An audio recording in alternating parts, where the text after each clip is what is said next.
from a moment.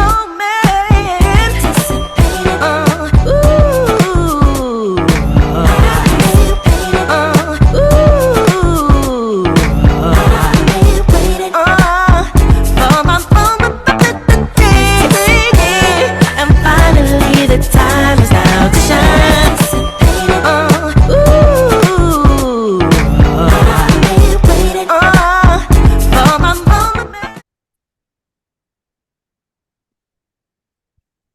Welcome, welcome, welcome, welcome, welcome, welcome. It is finally here. You know who it is. You know, the Light Body podcaster, Clyde Rush in the building. Today is the day that I've been waiting for. Today is the day that you've been waiting for. It is finally here. My first guest, the number one guest on this Light Body podcast show, none other than Miss Paula Curteanu in the building. I'm so thrilled. I'm so excited. I'm so grateful, and I'm so blessed to have this young lady up in the building. She has a book. Oh, you can't really get into that. But anyway, here's the book. You can actually see it to some degree right there. Sure, I'll give you a hand, Mr. Clyde Rush. She's going to show her book. I got it showing because you know what? Normally things like this don't even show up, but that's how special she actually is. Letters of the High Priestess, and she's going to explain what that's all about. She actually has poetry. Unbelievable. She had a writing course that's actually going on. This woman exemplifies what the light body is really all about. Her life, the things that she's actually grown through, the things that she's gone through in a miraculous way that only a light body can experience. Okay. And this is what the whole thing is all about. You know how we've been speaking about this from the beginning of the month. Here it is, the month of November that we're sitting in right now. And then, like I said, none other than this fantastic Miss Paula Curteanu is sitting over here, and she's going to explain what her situation is. So welcome, Paula. How are you feeling today? Wow, thank you so much. What an amazing introduction. Well, first of all, it's an honor and privilege to be the very first guest of this podcast. This very sacred and personal space you've created. So an absolute honor. Thank you, my love. Thank you. I really appreciate you. I feel good. I feel excited. You know, I've been feeling it all day. I've been going through my day, and somehow this space has been shown to me one way or another. And I'm glad we got to finally do it. And it's funny, I think it's 4th of November today, isn't it? Yes. This day seems to be significant for me for whatever reason. I've actually finished writing my book in November 2021. So it's been 2 years. How about and that? If I'm not mistaken, it is most likely 4th of November when I finished it. Well, how significant is that? Amazing. Yes, because I remember writing, it's right here at the end in the epilogue. So I've started writing a book on a full moon night, and I've completed all the poems written here on 4th of November 2021, a new moon night. Wow. How So look at that. significant. It's the anniversary when the first manuscript of this was completed. Wow. So absolutely fantastic. Well, happy anniversary. Well, thank you. Because of this beautiful coincidence, synchronicity, as we know, the synchronicities are really no coincidences. So allow me to open the book randomly at one page. This is usually how this book is used, or how I thought of it when I wrote it. It's something you'd hold dear by your bedside, and it's one of those books where you'll just randomly open, perhaps on a morning or in an evening, and something will be revealed to you. And I happened to open it slyly, and it opened at truth. Okay. And therefore, I think let's start with the truth. I'll just read the poem for our beautiful audience tonight. Yes, beautiful. Truth. My truth and yours, like night and day, both real in their way. Try to make mine yours. Twilight cannot pause.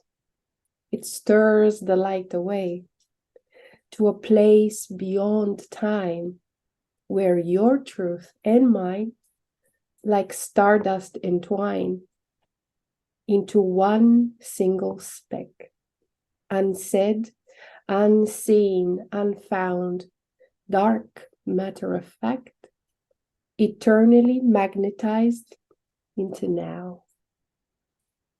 Oh, listen, let me explain something to y'all, okay? This is letter 25. Truth, not a definition, but a cosmos. Yes, yes, beloved. Explain something to us. So I'm going to explain something to you. First things first.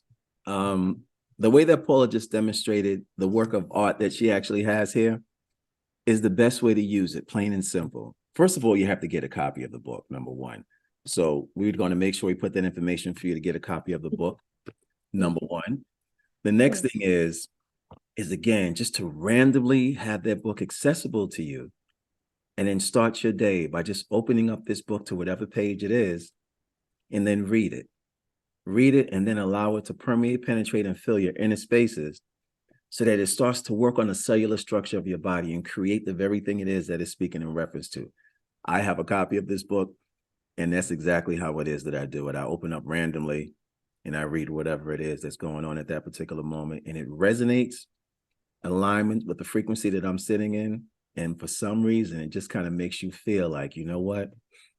That's just appropriate for the moment. It's appropriate for the day. So that's the best way to start your day, with a letter from Letters of the High Priestess. Now, thank you for sharing that and demonstrating how to do it and what it's all about. What I didn't say is that Paula and I actually do, and if, just in case you don't know, we actually have a seminar. We'll actually have a workshop coming up next week, next Saturday. And we'll put that information up.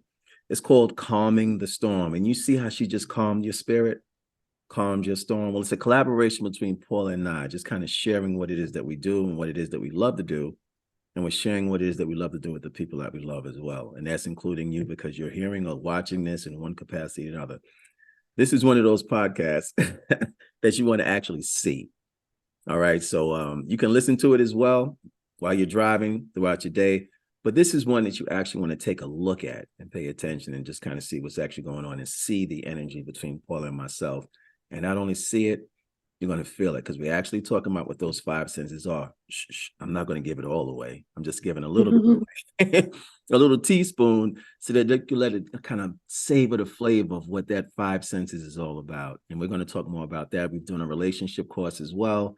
And that's been, again, something that's a collaboration between the two of us. And we've done really well with that. And we have that as well. So we'll put all of this information down for you. So in case you didn't experience it, you have an opportunity to experience it to the best of your ability. With that being said, let's continue on with this Light Body podcast. So, Paula, I have a question for you. And the question that I have for you is, what does the light body mean to you? What does the light body mean to you? In your own words, just in your own words, what does the light body mean to you?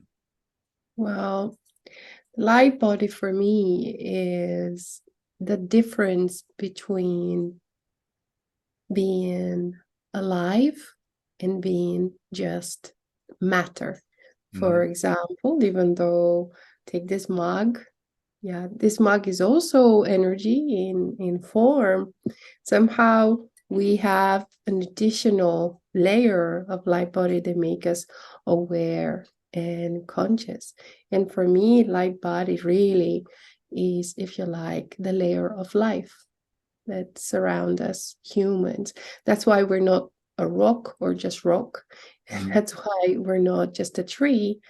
In addition, humans seem to have this additional layer, our consciousness, our humanity. For me, that is really the tangible aspect of light body.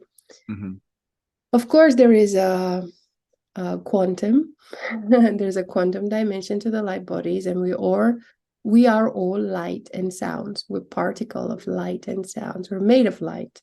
We're made of sounds. We're made of stardust, right? Sometime long ago, some gases got together. They got really heavy and they started gravitating towards each other, and they lit each other up, becoming so heavy, and boom, spark. and then millions and hundreds of millions of years, here we are. We are like a common friend of ours shared with us, I won't mention his name, Zoltan. We are a snapshot of the universe. Yes. In one single second, we represent that snapshot of the universe at that unique time when our creation was possible. There'll be no other time again in the future. And of course, the past is now gone. So that moment was unique. Yeah, so that's for me the light body, I guess, the fingerprint of life into us.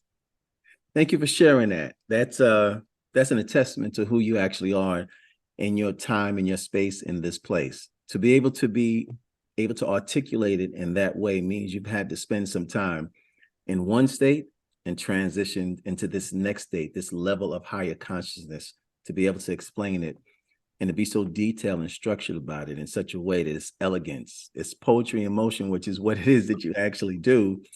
It's taking a collaboration of words and putting that harmonic into it, which is that vibration that resonates in the inner ear and creates something within us called this frequency and this energy. And frequency is just another name for information, but it's actually on a quantum level, those same words that you resonated with, how it actually depicts and it starts to pluck each one of the cells, and it creates that little bit of a vibration, and it just kind of makes you get into that alignment of feeling well.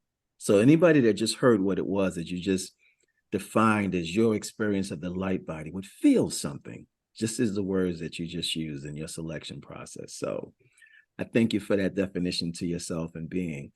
Now, let me ask you a couple of questions about the work and the works that you're actually doing. What is it that inspired you the most to write your book? What was the thing that inspired you the most to write your book? That's a very good question.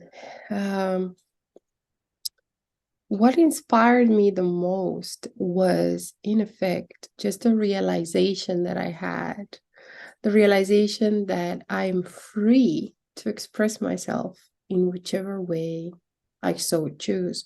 I am blessed to live in an age where we can literally create a podcast, you and I grew up in communist Romania in 89. I was 8 years old back then.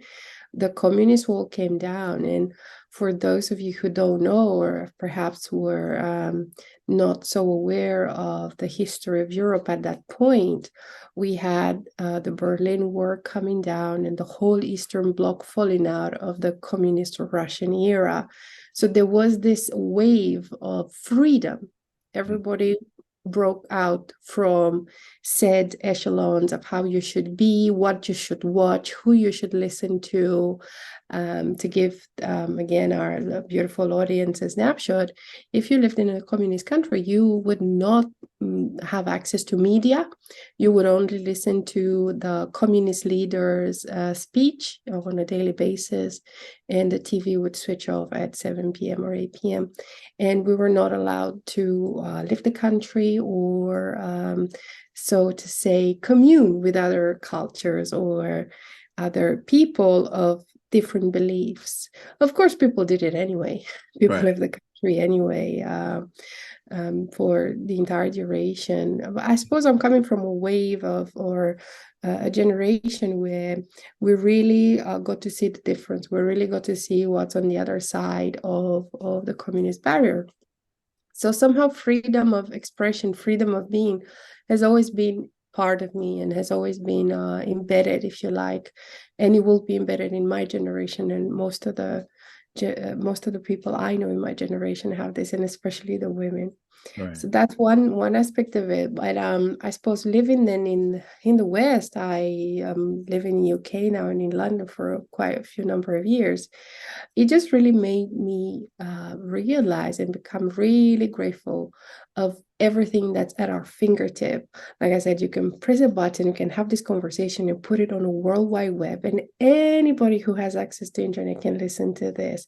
In the same way, you could create a movie, a song, a book, a painting, anything.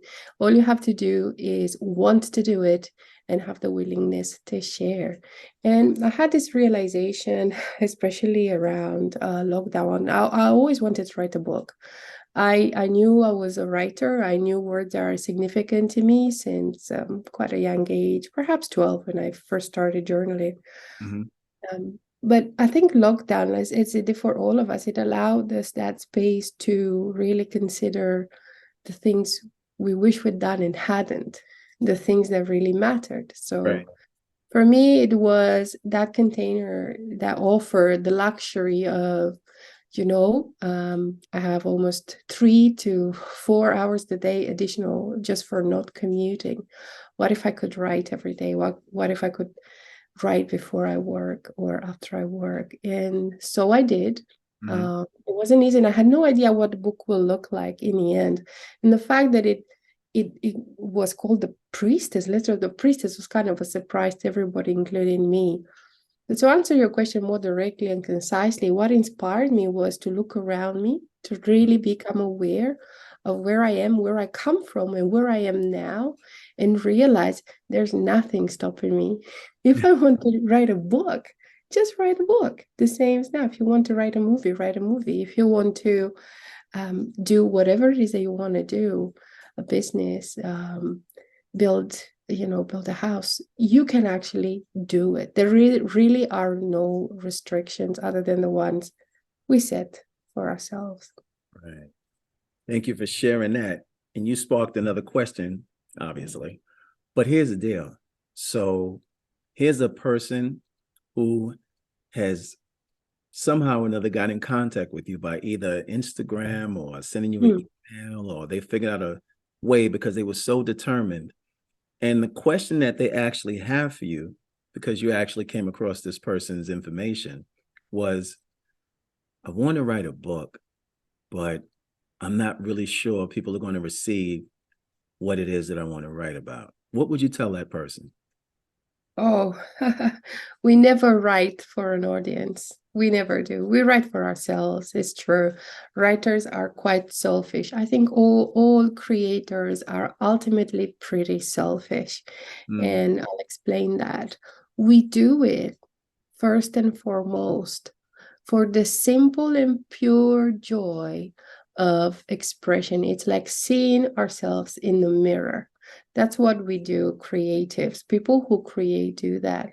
The reason I wrote wasn't because, I really hope people will understand my poetry. I really hope they like it. I don't know what to do to make them like my poetry. No, it wasn't the case. And it was simply an impulse of, there's this thing inside of me. It's rising up. It's all the way up here. And now it's going to come out. It has to come out, and I can't stop it. I had all the excuses in the world. I found all the excuses in the world, go to law school, do really well in your career, take care of the family, take care of the kids, do this, do that.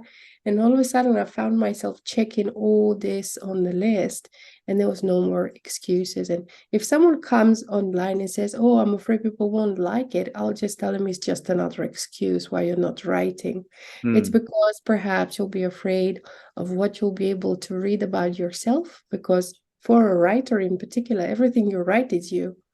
All the characters are you. All the lyrics are you. All the poetry is you. The dialogue is you. Everything is you. You are the creator of the world. And if someone ever asks a writer, was that about you? And it is all about me. Thank you for sharing that. Yeah. No, that's beautiful. And the thing with that is you're speaking to me what I believe is from the truth. So ironic that you happen to open that up as far as your first reading is that truth. I do want to add something actually, because now I can almost hear people, yes, but what about helping other people and, doing good in the world? And that, if your work, if your instinct of putting yourself in the world comes from, I want to help others, or other people need saving, then there's something that you should check within yourself, because nobody needs saving. People are absolutely fine and perfect as they are, and nobody has some kind of fault that we need to fix thereby. nor do people need to be told, your way of seeing things, your way of living, and your way of understanding the world. Right. That isn't the right impulse. And if we ever catch ourselves thinking, but this is what they need, then you should really go back and try again and see, really, why am I doing this? Why am I doing this? Which actually takes me into the title, but yeah, we'll get there. And it's so interesting because that's the vibration that you and I are actually running on, because that is exactly what it is that I am asking you about next. Why the title, Letters of the Priestess? Can you explain the origin of that and the substance of what it actually means as far as the work versus to ignite inner evolution? What is that all about? Absolutely, I can definitely go into that. I'll start with the priestess archetype. The priestess imagery has been following me up to the point of beginning to write the book throughout. So I always enjoy tarot. I still use tarot and oracle cards. They're a way of tapping into intuition, a way of tapping into the part of us which is not rational or logical. So since a young child, again, growing up in Eastern Europe, we read tea leaves, coffee, we do all sorts of practices like that, the gypsy influences on us, which are wonderful and colorful and definitely worth exploring. So as I was incorporating tarot into my spiritual practice, the priestess was really popping up at me. Number 2 card, the high priestess. And during meditation, again, priestess showed up, and I really started meditating on that, really understanding for myself, well, what is it? What is it really? What is it with this priestess? In the Oracle tarot deck, in the classic, as you probably know, just after the priestess is the Empress. Yes. So 2 and 3, 2 and 3. Wow. It seems that the Empress is, if you like, the worldly aspect of the feminine, whereas the priestess is the divine aspect of the feminine. That part of the universe that's feminine by nature, if you like, almost the electron in the atom. That's what the priestess energy represents. But you see, the priestess as compared to the Empress, because these were the 2 cards that will keep popping up for me. The difference is that the priestess has access to a world that the Empress doesn't. The priestess is the guardian of the veil. Right. And the priestess actually is the one that can look in the seen and the unseen.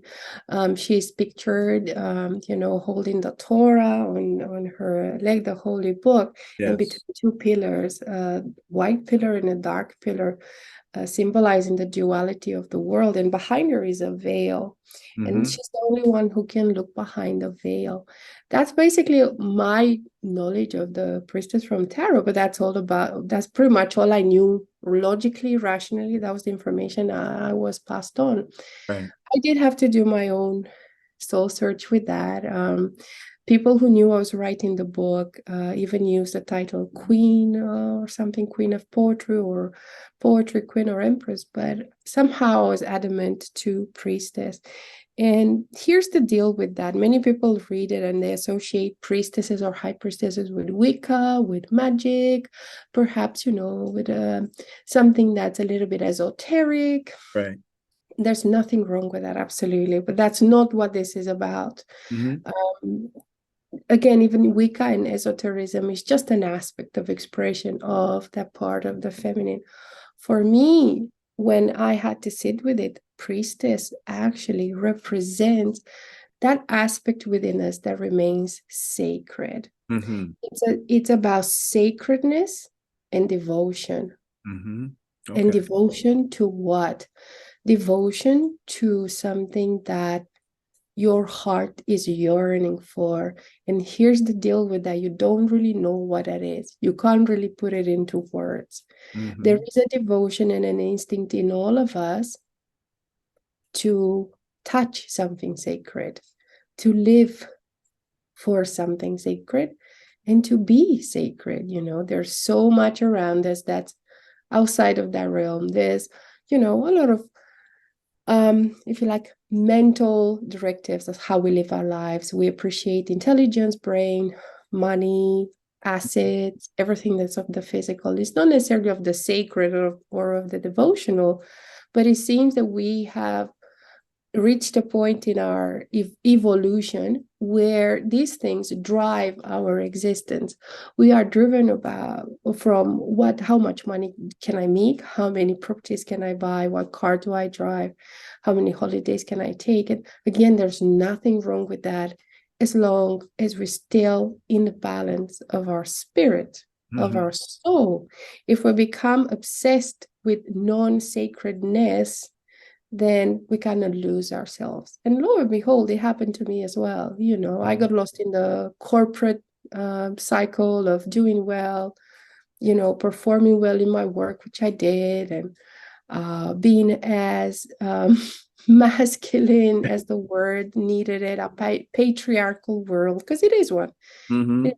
So, we have to say it as it is. We live in a patriarchal world. And as a woman, you did well if you behaved in a more masculine way, if, you presented yourself in a more masculine way, and you were, excuse me for being direct, a bit of a bitch. If you're a bit of a bitch, which is basically the form of distorted masculinity in women, then you're likely to have success. And I kind of had to face myself, face the world around me, and really make the decision. I know it's a long-winded answer, this one, but it did take me a while to come up with the title. I have to face myself with the decision. Do I call the book something that potentially may, prevent me from sending the message out because of the ideologies that exist around the title, Priestess?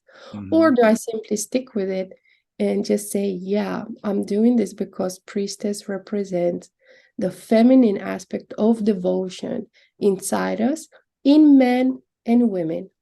You have one as well, Clyde. Every man has a feminine aspect of devotion, but especially us women had to repress that. And men had to repress that. It affects us all in a very hurtful and disturbing kind of way. However, I suppose women with no divine feminine or with repressed divine feminine are, I would dare say, perhaps more damaging than men with no divine feminine in them, because the only reason is because we women give birth to men, and we have a huge influence on our sons, who then become men. So yeah, Priestess is about the sacredness within us. I suppose that's the short answer. That's a short answer. Okay. So listen, you know what? Interestingly enough, again, these are all it's the synchronicities that are actually happening right here.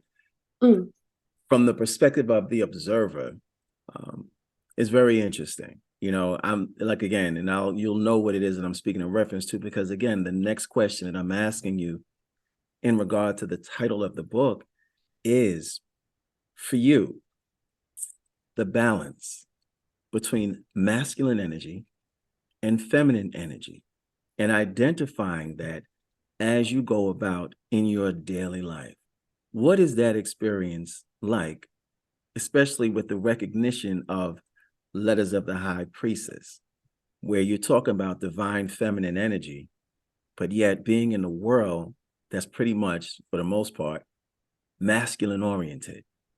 For you, recognizing your strength and your ability for who it is that you are and what you represent, how do you find that balance to go and still maintain the integrity of what it is that you speak in reference to in your letters? Yeah, beautiful question. Well, here's the thing. We're in a constant evolution. We are in a constant evolution and revolution. It's a spinning cycle. We kind of gravitate around the center of ourselves. And there is a union there already. here's the real talk, the way you like to say it. Yeah. Real talk.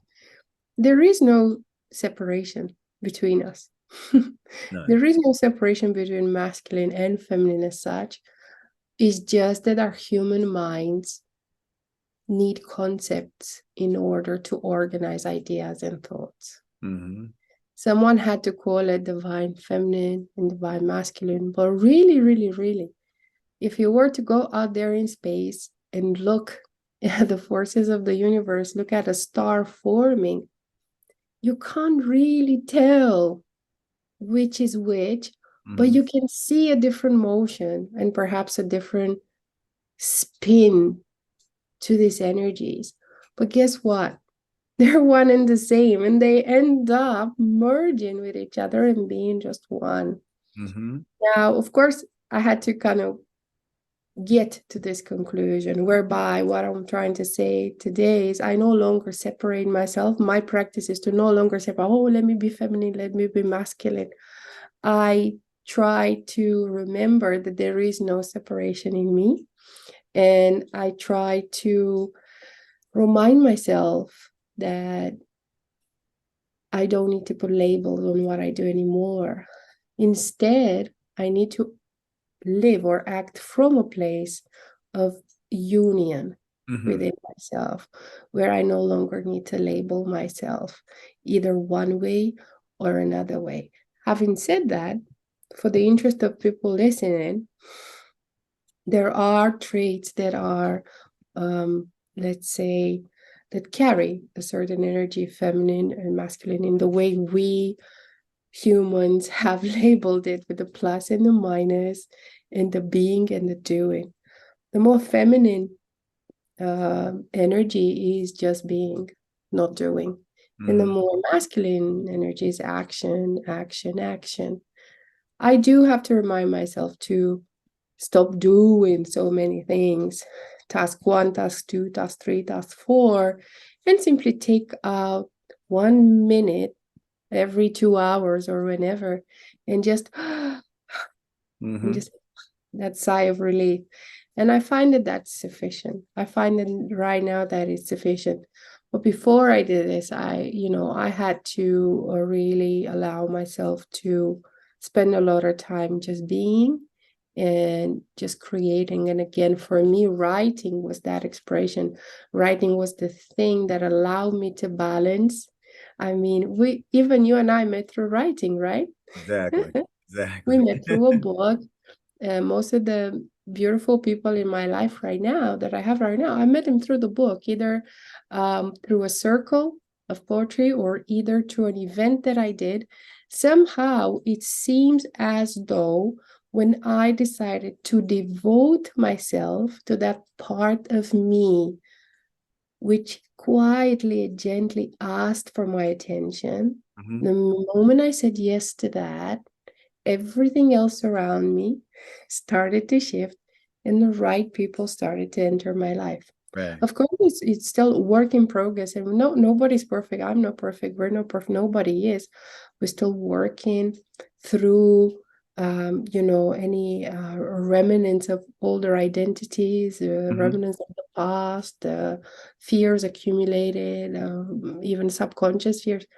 Having said that, I could see the shift in myself. I could see it. And there comes a point in our evolution. This is verses to ignite inner evolution.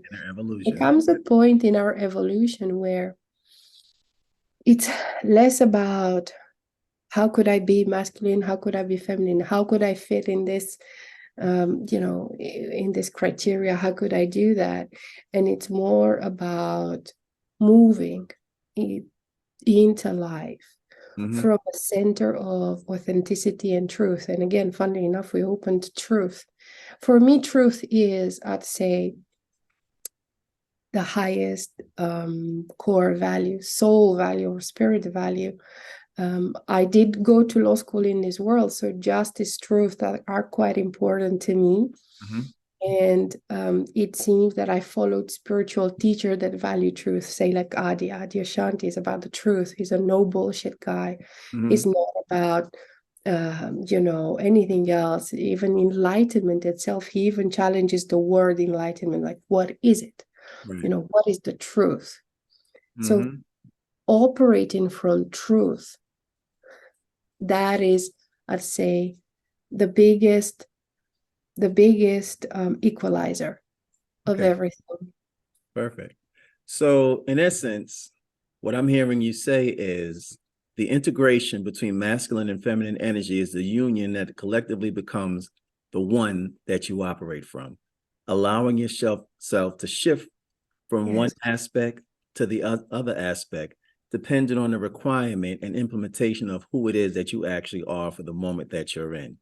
Basically, the same thing, proton to electron to neutron, being what it is that creates that rotational spin to allow what needs to be done or generated in that moment to get the best possible outcome. There's a shift, and that recognition of that shift is divine energy within inside self. So we want to identify it as masculine, feminine.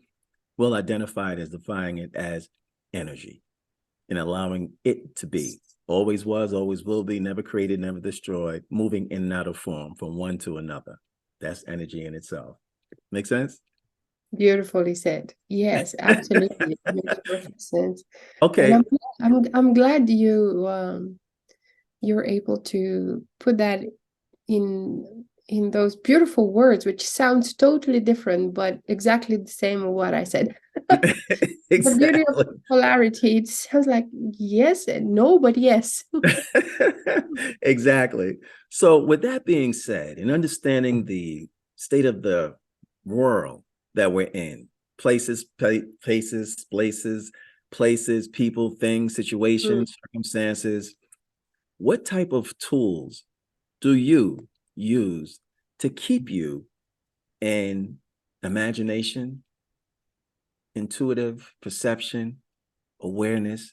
Are there practices that you do in particular that allow you to isolate yourself away from or integrate yourself into that just kind of keep you moving regardless of the totalities and the situations that the world may be in? If there's something that you use or some practice that you do or something that you can suggest to the Sure. guests out there. Absolutely. Yeah. The number one practice that I suggest to anyone in the world, whether they are into, let's say, higher consciousness or spirituality or not, is a moment of silence. Mm-hmm. Just embracing silence. Silence is the secret. Silence is that source. Silence is the underrated biggest tool in the world. Even if it's 5 minutes of silence in the morning, it gives me an amazing start of the day. It allows me to collect myself, allows me to tap into that essence, tap into that source.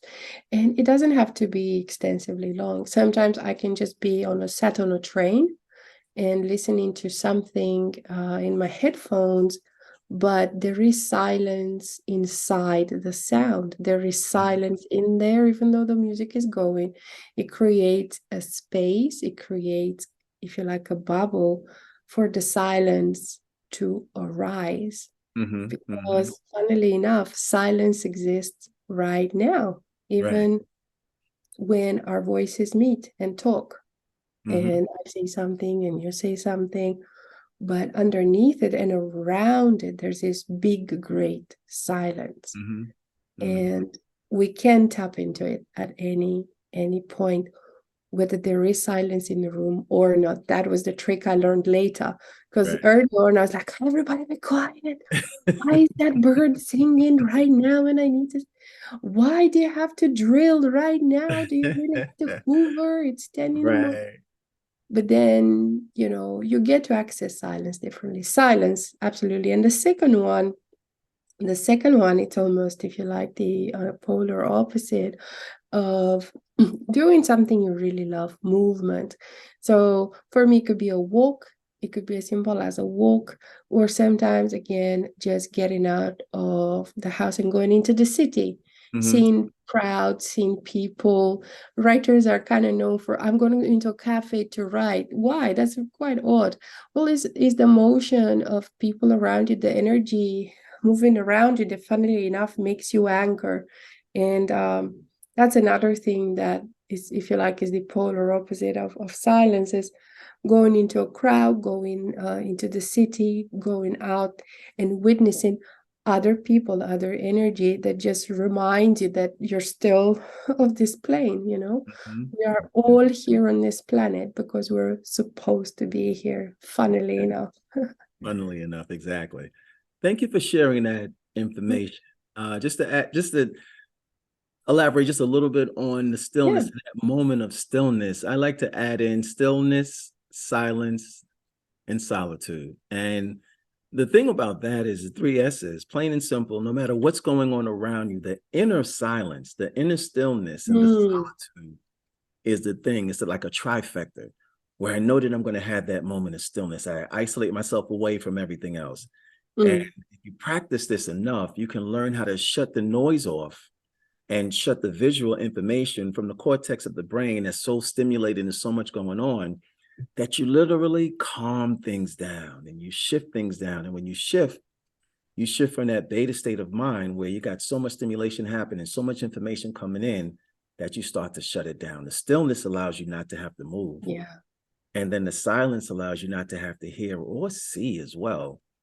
But then that solitude, it's like that air that kind of permeates around the body. And when you start to feel that air, it's that breath of life that you take, and it's nourishing.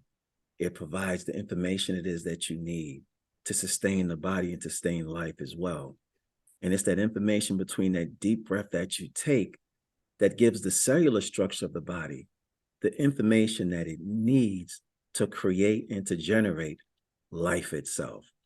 And the only way to really get to do that is just simply deciding that you love yourself enough to take a deep breath in and to take that life force within you, let it permeate, penetrate, and generate and restructure the cellular structure of the body, and then come forth in something in your mind's eye called an intention or vision, supported by the heart, which is riding on that same frequency.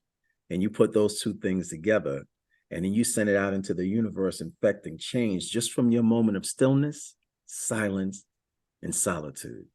So for you, for me, hearing you say that is what that resonates to. And we also want to identify that as saying something called meditation. When I say meditation, what does meditation mean to you, and what's your practice of it if you do? And I know you do. So. You do know. I know think you do. Beautiful. Meditation is such a tricky one. Before I go into that, I do want to definitely agree what you say, not even agree, but just recognize what you said about the triple S. There is indeed a solitude inside us anyway that we can access. This is a big this is a big deal. All of us, we're human beings. We have families, we have colleagues, we have to go into a community of people. We can't always be alone. We can't always be silenced and totally still in actual physical solitude. But indeed, absolutely, we can access that space at any point of the day. And I suppose that's mastery. I suppose that's the thing to go for, when you can access that space in any situation, including in a conversation. How cool would that be, right? That is a superpower. And it does tie up to meditation. Meditation does do that. The meditation is such a large topic. It's one of the oldest spiritual practices in the world. And so many of us have tried so many forms of it.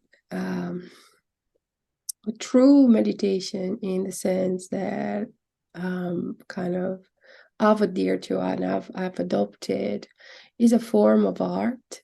It's not about technique or holding your spine straight or reciting mantras, and not even watching your mind or observing your thought.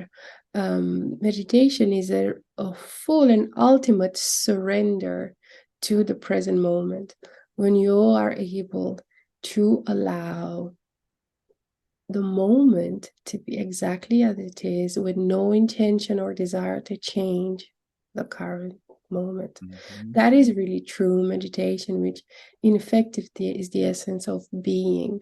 Mhm. The I am, Yeah.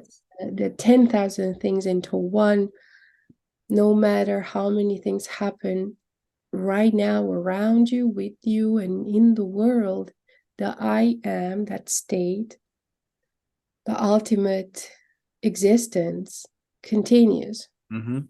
It's the stuff that never changes. Everything changes, and then there's something that never changes. And to quote beautiful Nisargadatta Maharaj, Mhm. let what comes come, let what goes go, and see what remains.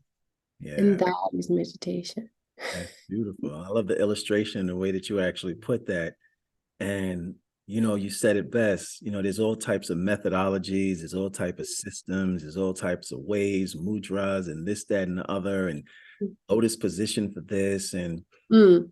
all these other different terminologies. And sometimes it's very intimidating for people just to say, if it's so technical, how could it be so beneficial? How could it create so much peace if there's so many different moving parts to it? How can I? And it creates in some people fear, and people tend to fear what it is that they don't really know about, or they're very hesitant to learn something new because of traditions, family mores, and values, and the negative connotations that may be associated to it, distorted truth, so to speak. So people tend to fear away from the thing it is that they don't know, as opposed to taking a moment and just saying, let me examine this for myself. Well, I'm here to tell you, I meditate.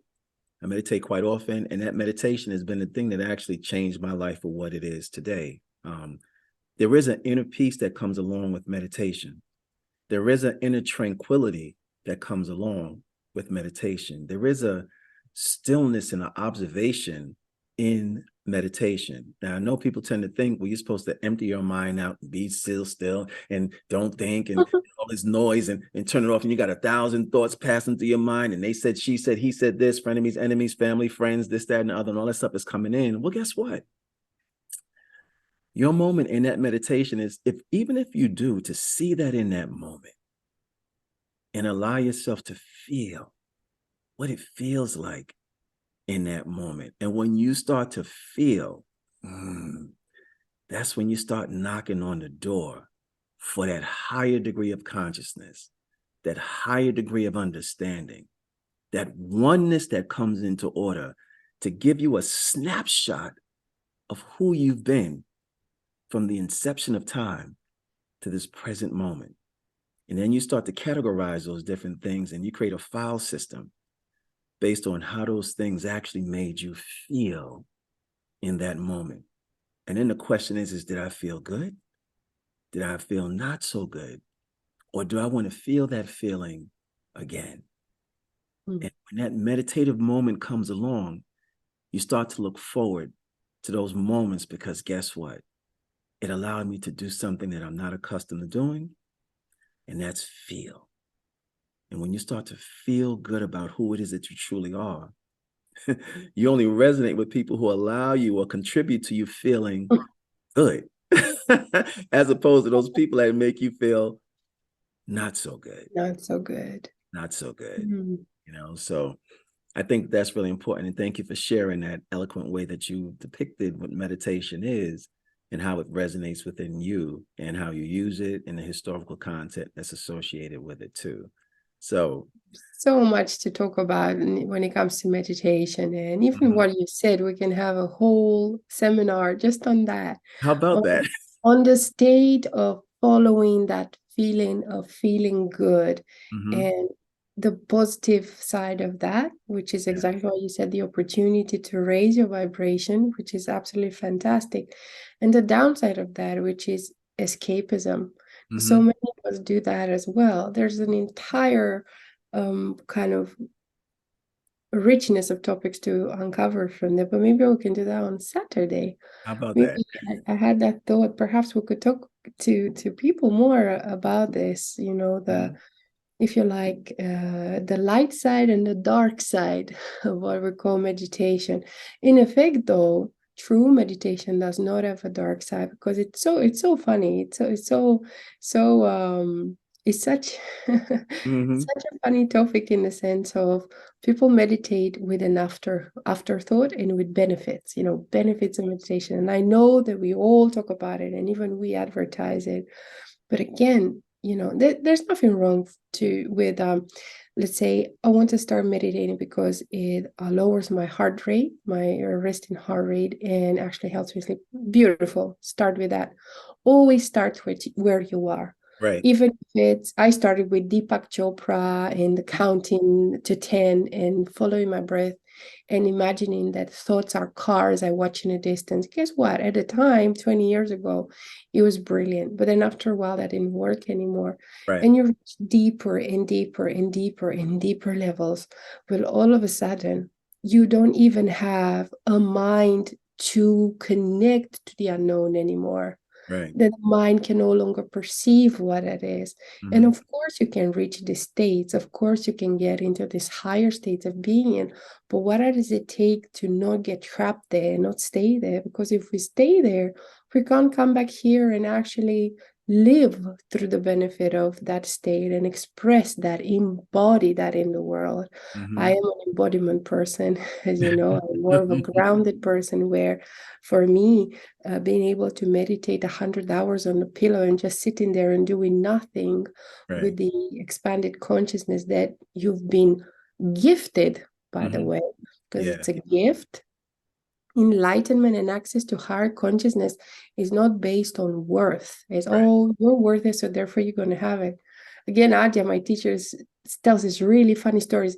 I had people coming, I was in this field, and all of a sudden I felt and it came to me like, oh, is this that thing that you talk about? He goes, these people really are enlightened. They have been enlightened instantly. Right. But that person said, but I don't want it. That's not what I'm looking for. Ask for it. I've never meditated for a second in my life. All of a sudden, I'm here in this field with my sheep, and I'm struck by grace. Right through. And I see through the layers of life and the layers of the universe. And then I just says, well, tough luck. There's no going back now. You can't undo that. Look at that. That small parenthesis is to say there are no people who are good at meditation. Some are bad, and some know a lot, and some know. That consciousness, the access to who we really are, is right here. If you're open to it, you don't even have to want it. That's the best thing. That's why I love most about enlightenment meditation. You don't even have to want it or say, I want to meditate, because guess what? You are doing it anyway. And sometimes without knowing. And the best time when you're doing it is through your five senses. When you experience something beautiful, like when you're on top of a mountain, you see a sunrise on top of a mountain, poof, it hits you right in the chest. You're in there. That's when you hold a newborn, and all of a sudden you feel that freshness of life, and you're just for a moment, for a tiny moment, you're caught in it. That's meditation. That's the real thing. True. Which is the opposite of, I gotta go. I gotta do this. That X is coming into my mind again. Oh no. No, I'm calm. I'm not bothered by what they did. No, that isn't meditation. That's convincing yourself that you don't care. But anyway, meditation is a big one. Next Saturday. Next Saturday, we're definitely doing it. We encourage everyone to come on. We're going to put the link inside here for you to come to it. Again, this is how vast this topic of meditation actually is. There were a few key points that you actually brought up, which opened up a whole bunch of doors. And listen, we can be here until we're finished. Okay, but there are. Is it time? I don't even know what time it is right now. I'm not even. We may have to make 2 or 3 episodes of this one. I'm not even sure.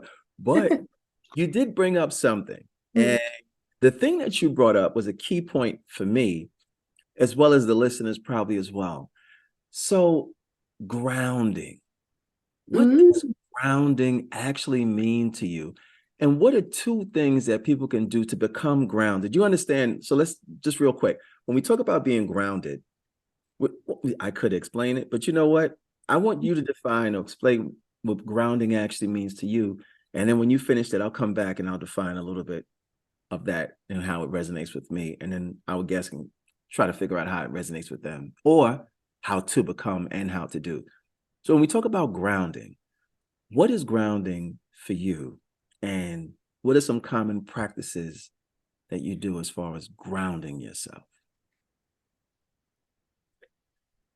Well, grounding for me is just the ability to embody the spirit.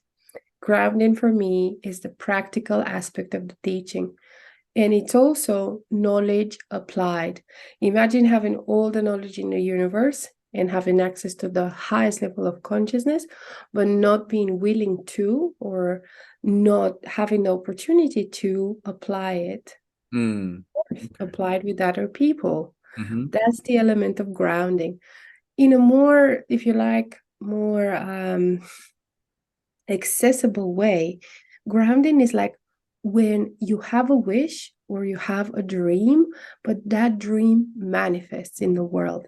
That dream catches root and it becomes reality. That's basically what grounding means, being grounded, being able to actually pull an idea into reality. That's essentially the element of grounding. Now, if you want to talk a little bit more energetically or in an esoteric way, the ground represents actually the feminine. Ground or Mother Earth is the feminine energy, and is the energy that allows us all to kind of gravitate and to kind of stay on Earth. Otherwise, we would all float around in a beautiful cloud, being cute souls, gathering each other like in little tribes and singing choirs in the skies. However, we have, again, Mother Earth, gravity, and the pull that allows us to actually exist. That really is grounding, that ability in us to make things tangible and real, to apply and share our gift with others. Thank you for sharing that. That's beautiful. Again, and the literal concept of what it is that you're referring to is so detailed and it's instructive. All right. I think about grounding as a circuit being complete in the form of electricity, or any circuit for that matter. If it's not grounded, it's not going to be a complete circuit and will not work. Oftentimes, we get so, you think about the term, so we say it heavenly bound, that you're no earthly good is one thing that's actually said. But then again, to be in that higher state of consciousness still requires you to have an element of being grounded to complete the circuit. So when we think about our intentions and things of that, is that we have a vision in our mindset. And, we have this idea of what it is that we want to manifest in this realm. Since we're in this realm, this earth school is what I call it, that there has to be an element that touches the earth to allow the circuit to be complete. Oftentimes we send stuff out, send it out. And we're questioning, how come it hasn't happened? How come it hasn't happened? Yeah, exactly. We get caught up in the thought of the thing. But the question is are you grounded? Is your circuit complete? Have you taken a few minutes to put your feet on this earth? Have you hugged a tree or held onto a tree? Have you done something that's rooted in the earth energy and allowed yourself to connect to that energy, and then thereby creating that complete circuit to allow the thing it is that you want to manifest in this realm? And by all means, when I say talk about manifest, I'm not talking about the cars. I'm not talking about the house. I'm not talking about the money, because those things, you put enough work in and focus on it enough, be willing to become who you're not, you can attract those things to you in multiple different ways. I'm talking about the things to impact and affect humanity, the world, your being, your oneness, yourself, touching this earth.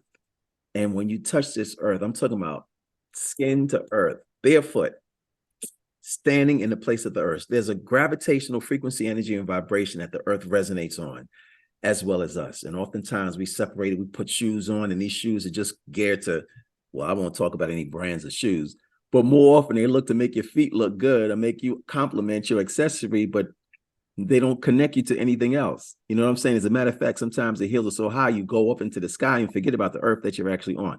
That's another show in itself. However, the fact of the matter is, check your grounding. I just mentioned 2 or 3 in particular right there. Touch the earth with your feet. You can get a grounding mat and have that in your place. That's actually grounded according to a frequency that's actually embedded inside that mat, as well as a tree. Or going out into nature and just being at one with it. I know it's like, I ain't going out in no nature because there's going to be something out there to get me. As you wish, so shall it be. We have to learn how to control our thoughts because thoughts become things. With that being said, I want to move on real quick and ask this question. 3 S's. The dark side: stress, struggle, strain. We understand on the positive side, stillness, silence, and solitude. But on the flip side, the dark side: stress, struggle, and strain. From the perspective of the High Priestess, and understanding that people go through a stress, struggle, and strain, and sometimes this stress, this struggle, and strain creates a sense within themselves where their worthiness, their value, their aspect for actually resonating on that higher frequency is challenged to the degree where they may be totally confused and not sure about what to do, what to think, where to go, and looking for acceptance. What would you say to a person who's in that position? Any person who is suffering in any form, whether that's a stress, mental stress or physical stress, or they're struggling with acceptance or being loved, wanted, or needed, they are suffering because they are believing a thought that isn't true. The source of all suffering in the world is believing a thought that is not true. To explain that a little bit better, think of clouds passing on the sky. Clouds come and go. Now imagine those clouds are thoughts. As soon as a cloud comes on, we latch onto it, we pull it, we put it in our head, and we start believing that that is reality. The other clouds have already passed. Maybe it's sunny now, the sun's coming out, the weather is changing. But we made the choice to believe that thought, to hold on to that cloud. That is the difference between freedom and suffering. Mm-hmm. That is the one thing, no matter what it is that we're looking for. In your example, for example, let's say accepted, there was a moment at some point in time which any one of us can identify based on their own history. For example, let's say you got rejected. Say everybody who ever got rejected that's listening right now, think of a time you got rejected. Don't think too hard. It can be something small. Maybe you were at school and someone was, I don't know, playing a game and you didn't get selected in the team. That's a rejection. You didn't get accepted in the team. Now, what happened in that moment is that you took that occurrence and made it a coin, a belief, a real actual truth about yourself, or I am the one that gets rejected. Mm-hmm. And you started believing that. You didn't take that as just someone making a choice that's not to do with you, but you started believing in it. And the moment you started believing in that's how our beautiful mind works. Our mind starts projecting.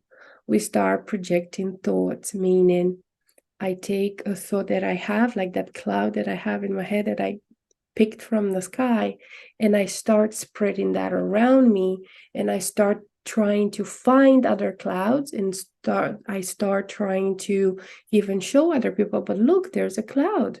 Mm-hmm. A cloud here.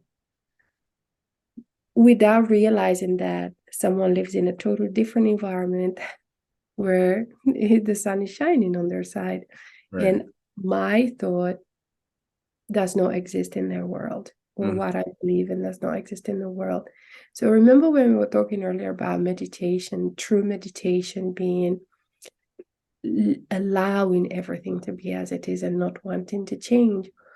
Let's say when you're not accepted by someone, what is the first thing you want to do?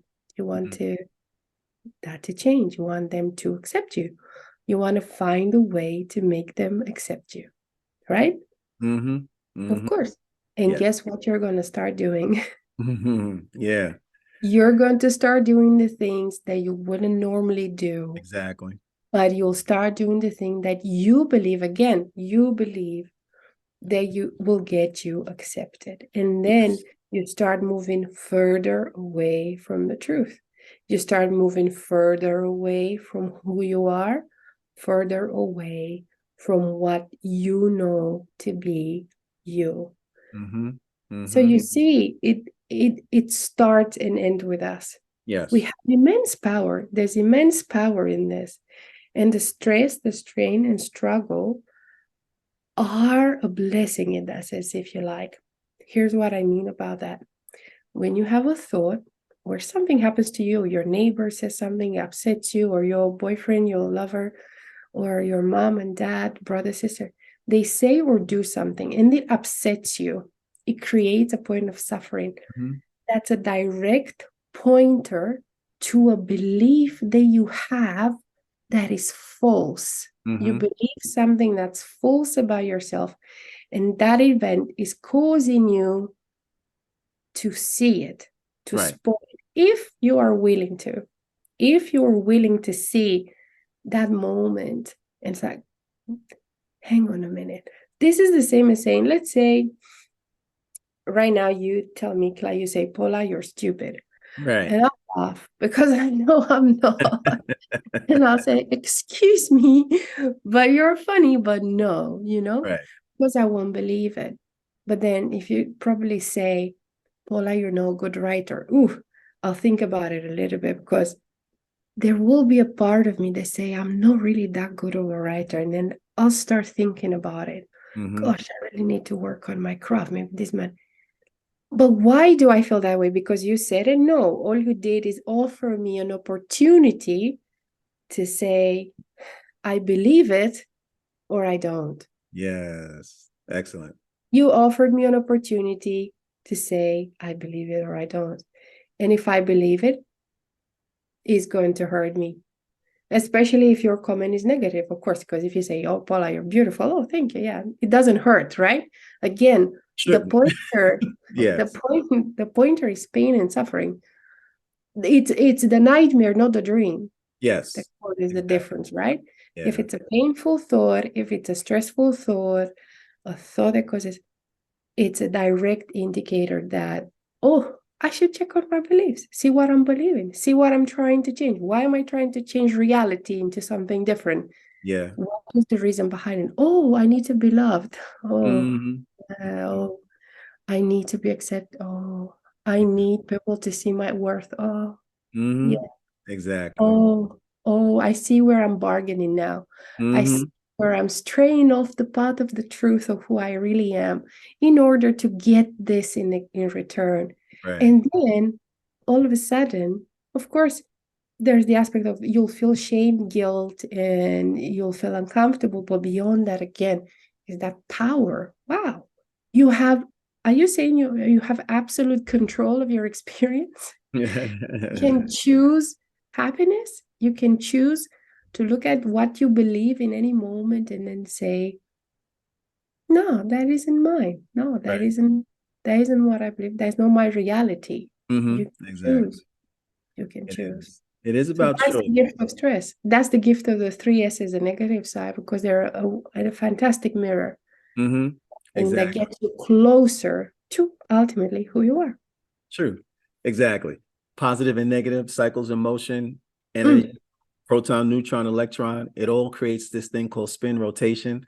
With that being said, just like the seasons that come and go in life itself, every 3 months we have a new season that's coming in. So shall people come in and out of your life for a particular reason and for a season. And if you can allow yourself to be the best version of yourself, no matter what season, no matter who's there or who's not there, no matter if the people come or go, the thing about it is there's a consistency, and the consistency is called you. How do you choose to show up? How do you choose to be? Despite the stress, strain, and struggle, despite the situation, circumstance, despite the friend, frenemy, enemy, friends, and foes, whether or not you allow yourself to be present as you are. It's the self-acceptance that's the key that unlocks the door to the universe that allows you to go through and leave what's no longer necessary that serves you in your life right where it is. You've got to be willing to allow yourself to step in and step away from that thing that no longer serves you in your life. And it really doesn't make a difference once you really come into this level of awareness about who you truly are, whether it's a blood relative, whether or not it's association, past, present, or future person that's been in your life for one reason or for one season, you've got to the point where you recognize, you know what? I have more value and I have more worth. And I'm so significant because I'm on purpose with a promise, plan, and a mission to fulfill it. And it's not about them, those, or others. It's about being at one with the divine that's within that sustains who it is that I am, why, where, when, and what it is that I do. And when you can accept that, that's the ignition of that heart interconnection with that intention of the mind. And that's what we call coherence.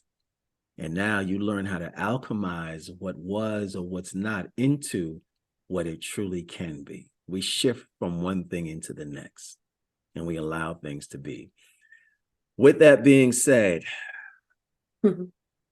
parting words from Miss Paula Curteanu to the guests that are out here, what would you say to them to encourage them and inspire them to live their truth? You know, here's the deal about saying things that inspire you. This is why my book subtitle is Verses to Ignite Inner Evolution.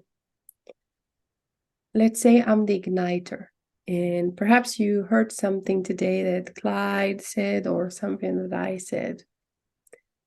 That spark ignited something inside of you.